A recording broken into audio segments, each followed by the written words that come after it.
Hello there, and thank you for tuning into Town Meeting TV's coverage of Town Meeting Day 2026. My name is Bobby Lucier, and this program is part of a series of candidate forums hosted by Town Meeting TV in advance of Town Meeting Day, which is Tuesday, March 3rd. These forums are made possible by Town Meeting TV's generous underwriting partners, so thank you so much to these folks.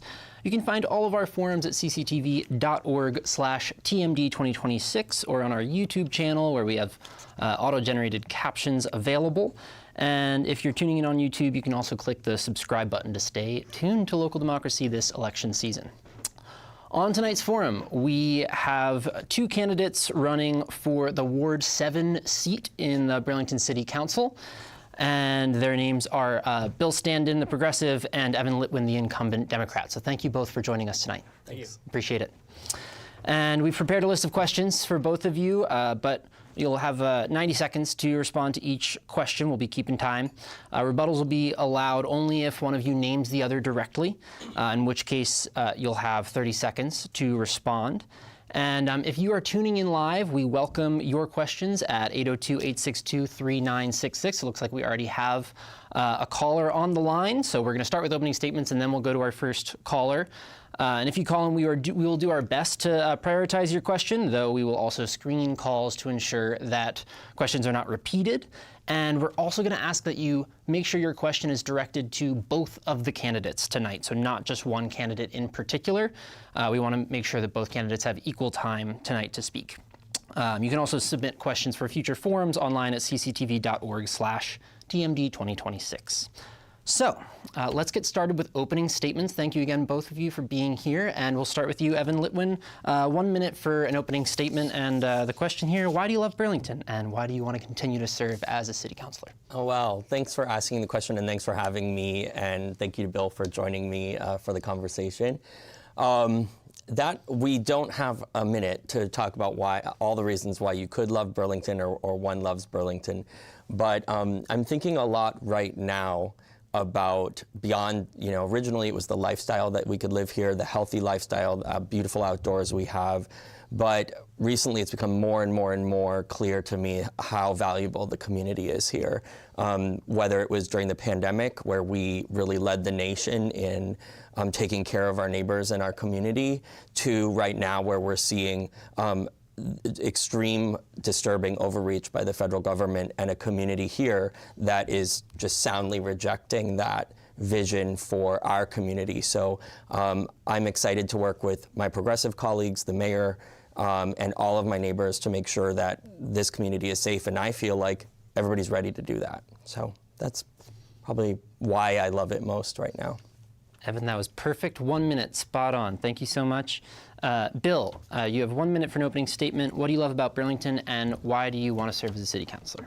Yeah, thank you. I think the community is something that I also love about Burlington. I don't know, I couldn't put my finger on what I love most about Burlington, but the community, and I really think that we have a special combination of features that will allow us to bring people and include people from the beginning of their life all the way to the end of their life. And we have the facilities that we can address all of the problems that come along the way as we need to in human society.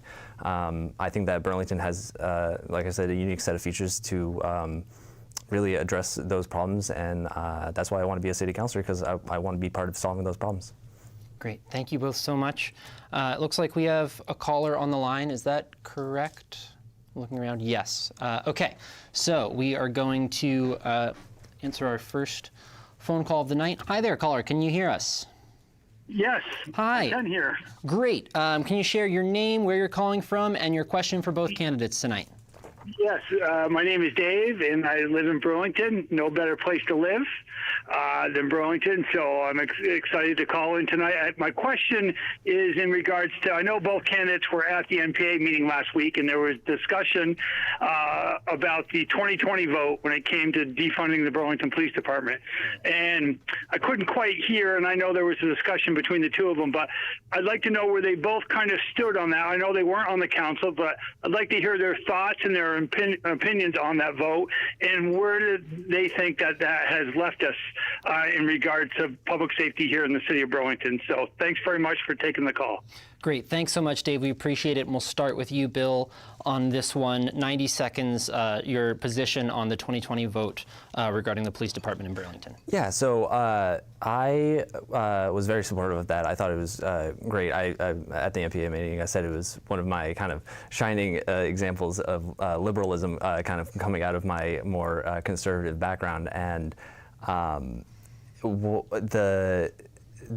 when we reduced the cap, I was happy, and then over time the cap went back up because we needed to address public safety concerns, and it kind of is coming back to the forefront again, where we're talking about the 5%, not 5%, sorry, the 5-cent increase on public safety on the ballot measure this year, and it's kind of we're coming to the same contradiction where we've now brought our policing.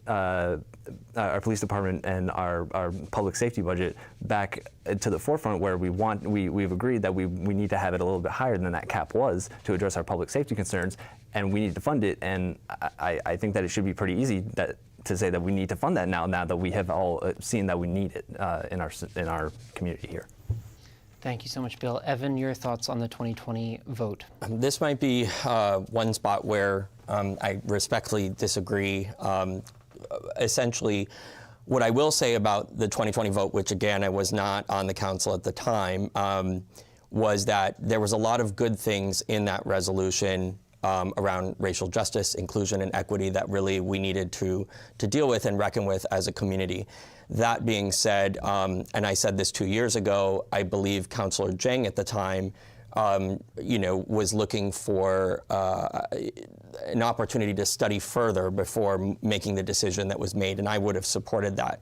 I think that this has led us to a pretty bad situation that we're in right now.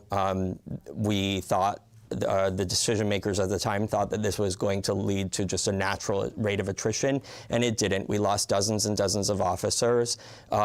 It demoralized the department. Many people have gone to other communities nearby and don't have to deal with this type of problems that we have in downtown Burlington and can get paid similarly. Under the last year of the Moreau administration, they had to negotiate one of the best, if not the best, contracts for the police department in the entire country. And now this is coming home to roost. We don't have the support we need. I did a ride along on a busy Saturday night. There were 4 or 5 officers covering the entire city. And lastly, the reason that we're now having to come back to ask for 5 more cents on top of the 3 cents we asked for 2 years ago is because we're having to pay so much to recruit and retain police officers in the city. Thanks so much, Evan. It looks like we do have another call, so I'm going to let that caller on the line. Hello there. Can you hear us?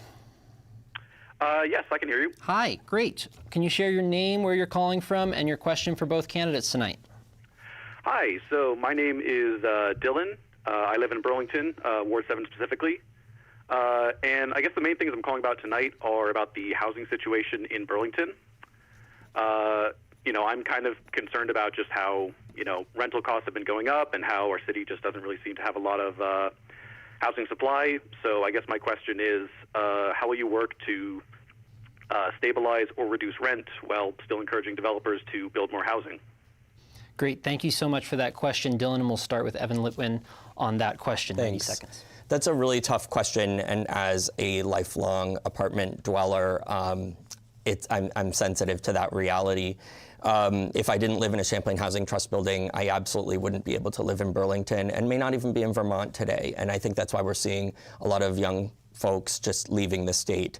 What we do see is rents going up for a variety of reasons, including taxes going up, including inflation that we've seen over the past 5 years get pretty extreme, and now it's over $500,000 to build a unit. So a lot of that cost is being passed right on to the renter. That being said, we do not have the legislative authority in the state of Vermont to control rents. In fact, it's specifically forbidden. So I actually implore Dylan and other folks who are concerned about this to call their legislators, and we need to push for communities to be able to have that type of community control. That's one reason why I wrote and sponsored the now passed charter change, which would allow us to give people more runway. It was designed a little bit like the control that's offered for rent increases on mobile home parks. And that essentially was my goal, was to make it less attractive, to not control the rent, but to make it less attractive to shoot somebody's rent up $100, $200, $300 a month, which I have heard from people who live in Ward 7 and beyond. And I think I'm out of time, so I'll wrap up there. Thanks, Evan. Appreciate it. Bill, your thoughts on housing in Burlington? Yeah. So I think that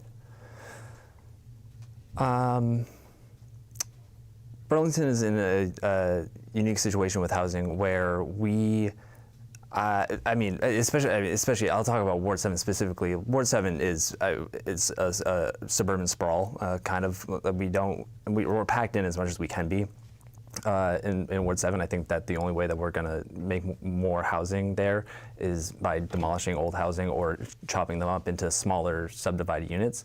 I think that there are a number of policies that we could be implementing that, like the charter change that just failed with the tax fairness question, that could have been addressed with something like rent stabilization if that had been brought up at any point in the past 2 years.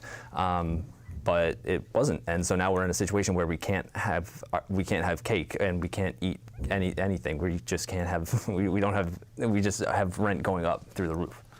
Sorry. Yeah. No, thank you both so much for your thoughtful responses to that question. We don't have any more callers on the line currently. You're welcome to call in 802-862-3966, and we'll take your call. Oh, I do now see a call on the line. That was like magic. Okay, yep, I'm getting, okay. We're popular. Exactly. So, hi there, caller. Can you share your name and where you're calling from and your question for both candidates? Sure, thank you. Hi, my name is Lee Morgan. I live in Ward 3. This question is for both candidates. Please answer this question with a number. After Council Democrats, including Councillor Litwin, voted to keep the apartheid-free Communities Pledge off the ballot, and given that the Shalom Alliance opposed that pledge, how much money have you taken from Shalom Alliance board members? Please answer with a number. Thank you.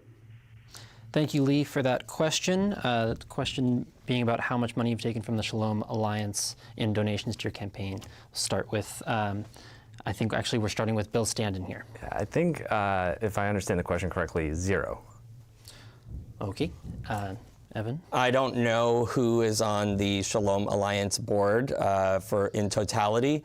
I believe there's at least one individual that's donated approximately $200 to me. Okay, thank you both so much for answering that question. I think we're going to move on to our written question here, our first written question of the night, and it's about city finances. So the question here, as a councillor, you will be asked to vote on the city's budget. For 2 years, we have seen what the mayor calls a structural gap between revenue and expenses in the city budget. So what solutions to the budget gaps do you think the city needs to consider? And we'll start with Evan Lippman on this one. Sure.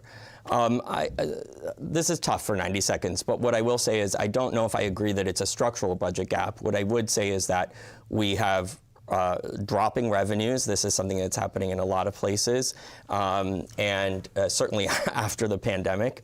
And we have skyrocketing costs of doing business, whether that's building or paying for labor or paying for health insurance. I think we need to be looking at what the health insurance and COLA packages are for our employees, and I implore our HR committee to look closely at that. And I also think that we are just going to need to cut roughly $10 million from the budget. A lot of that growth happened during COVID when we had an influx of ARPA money, and that money was rightfully used to support mainly the most vulnerable people in our city.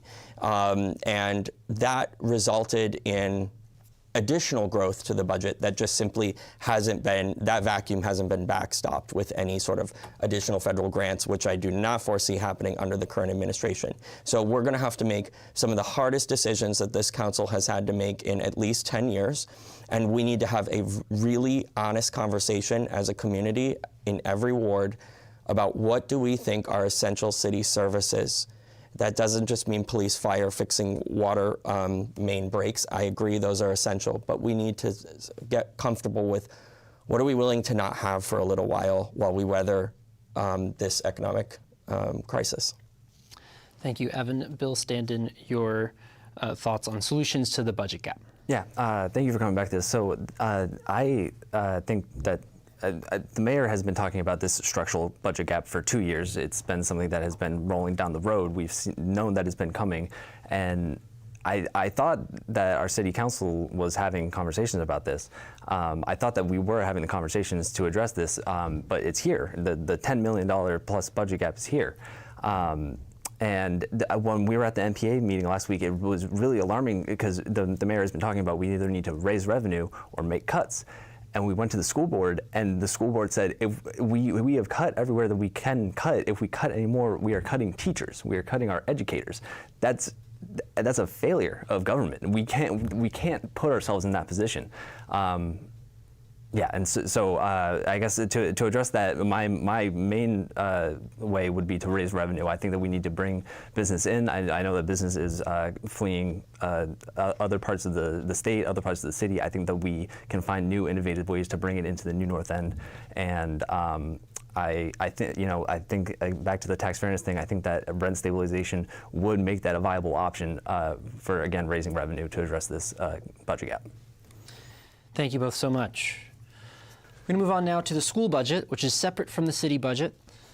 Burlington School District administrators have proposed an over $140 million school budget this year, representing a 4.47% increase from last year's school budget. So the question, do you support the school budget this year, and why or why not? And we'll start with Bill. Yeah, so if you're kind of just double tapping on what I just said, I think that the school boards have done what they had needed to do. We have asked them to cut, and they've done that. And they're at the point where we're going to be cutting the educators that want to make Vermont their home. They want to educate our kids. We should be valuing them above many other, I mean, not that we should be ranking professions, but like they're essential workers. We labeled them essential workers during the pandemic, and then that title just kind of disappeared. So I'm very supportive of the school budget, and I think that they've done really good work to make it what it is. Great, thank you, Bill. Evan Litwin, your thoughts on the school budget? Yeah, I mean, yes. So I wish that we could also be going to the voters with such a low tax percentage. 4.47% is less than half, less than double what the mayor is currently proposing. But we need to make sure that the governor does the buy down, which I believe he's committed to do. For me, per pupil spending breaks down roughly to about $400 a week per child during the school year.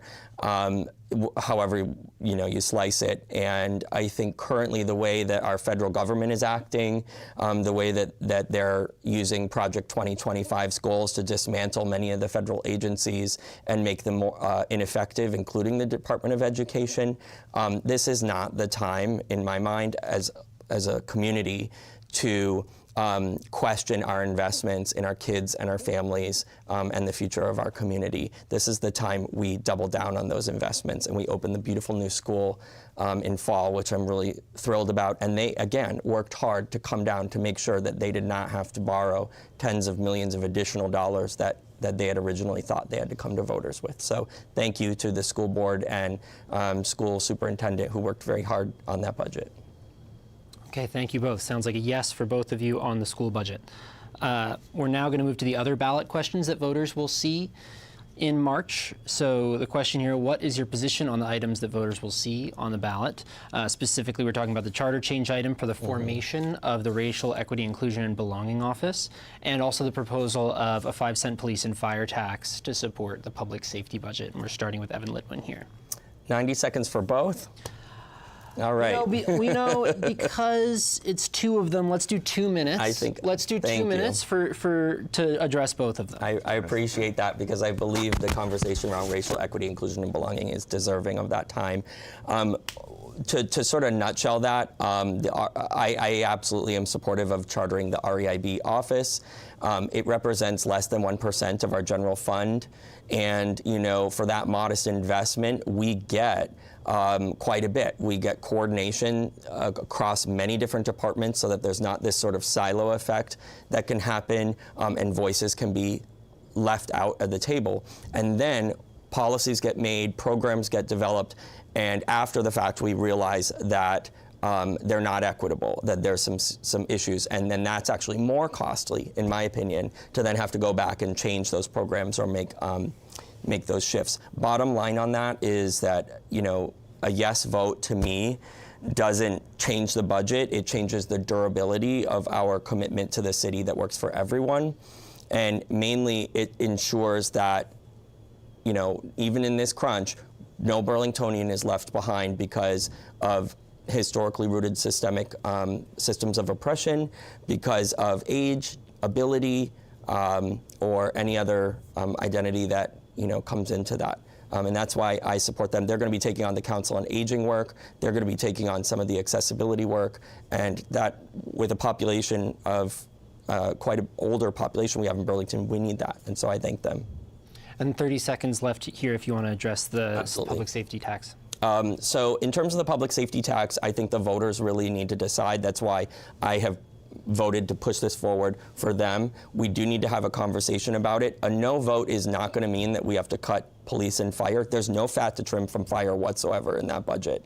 And I don't hear anybody saying that we need to, have fewer police in my mind.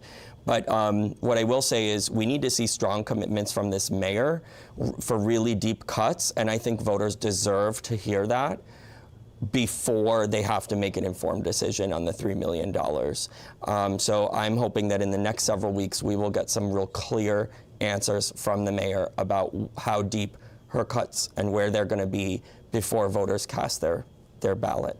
Thanks, Evan. And that you went a little over, so we'll give you about 2.5 minutes to address both, and we'll start with the REIB question for Bill Standen. Yeah, thank you. I think that the charter change question is great.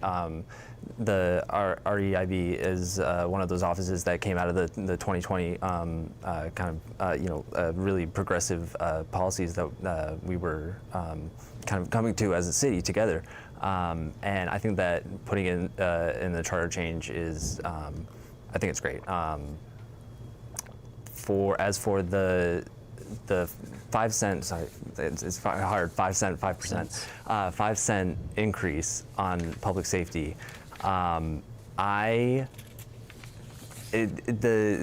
number, I don't know why we're scoffing at nobody's scoffing at $3 million, but it's a 5 cent increase to raise $3 million on essential services like our fire department and our police department. Our EMTs that are running around all day, that come when we call 911 for anything that we have going on in the city. And as if we add more housing, we're going to have more people, and they're going to be responding to more calls. So we just need to fund these people, because they're doing a lot of important work for us.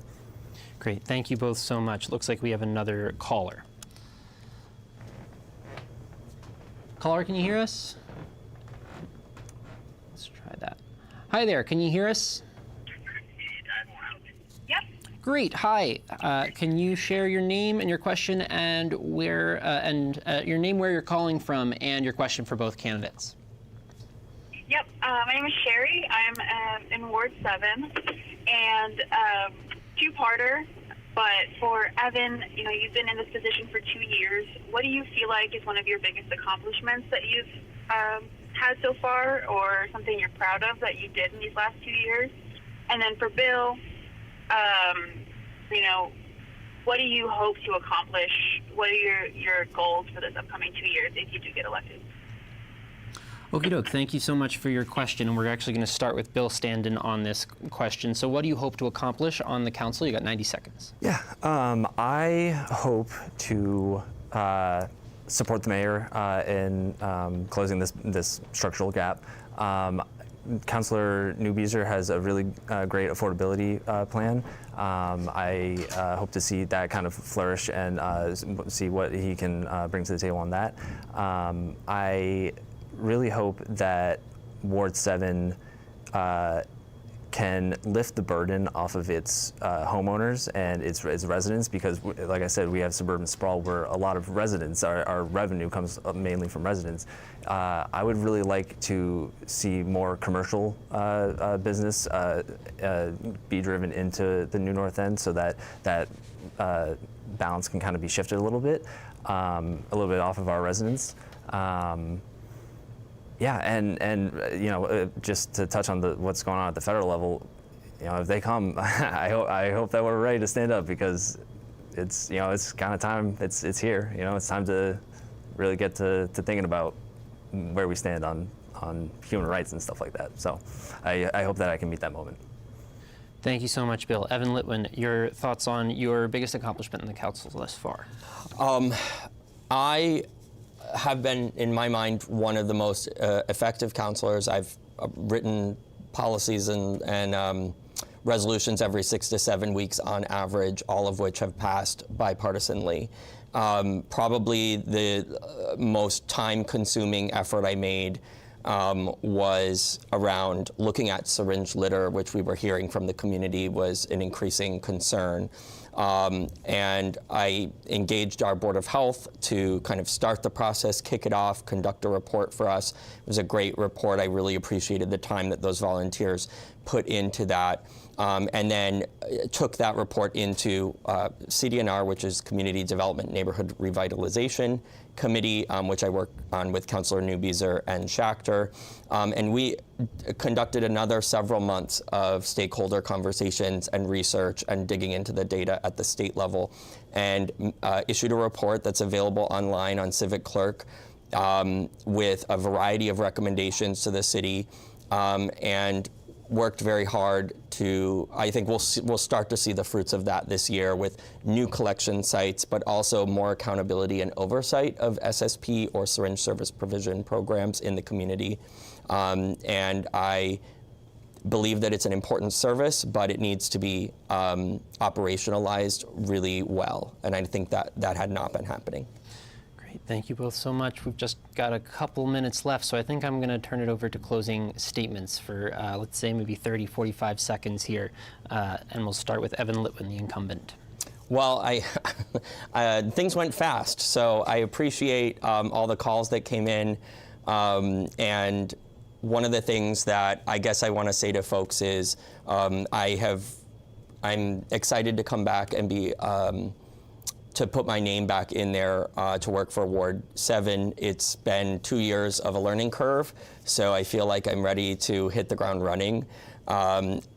Again, we need to elect someone in this ward who can come to the table right away with a strong understanding of our budgetary constraints and authorities, and really be able to make difficult decisions while also prioritizing the needs of a pretty diverse group of people in our community. So I'm ready to do that work, to dig in, and I'm not uncomfortable having uncomfortable conversations about it. Thank you so much, Evan Litwin. And Bill Standen will give you a minute. Evan took a minute, so a minute for a closing statement here. Thank you. I thank you for this opportunity, bringing me out here. I am just really excited to be on the ballot and giving Ward 7 an option on Town Meeting Day. Town Meeting Day and Town Meeting TV is kind of a really unique Vermont not direct democracy, but like it's a great democracy tool to get in touch at the local level, at the state level. It gets people out and talking about issues, and I want to be there on the city council making these decisions for Ward 7. I want to put in 2 years of service with Ward 7, and I think that together we can make this a better place. We just got to put our heads down. Great. Thank you both so much for coming in. Thank you both for running. Thank really you, Bill. appreciate it. Thank you so much Appreciate that. for coming tonight, and thank you for tuning in to Town Meeting TV's ongoing coverage of local candidates, budgets, and ballot items. You can find this forum and many more at cctv.org/TMD2026. You can also stay tuned. In just a few minutes, we'll also have the Ward 8 City Council candidate forum here starting at 6:10. And you can also tune in to Town Meeting TV on Town Meeting Day after you vote at 7 o'clock when the polls close. Tune in to our results recap show that evening. Thank you so much for watching and sharing Town Meeting TV.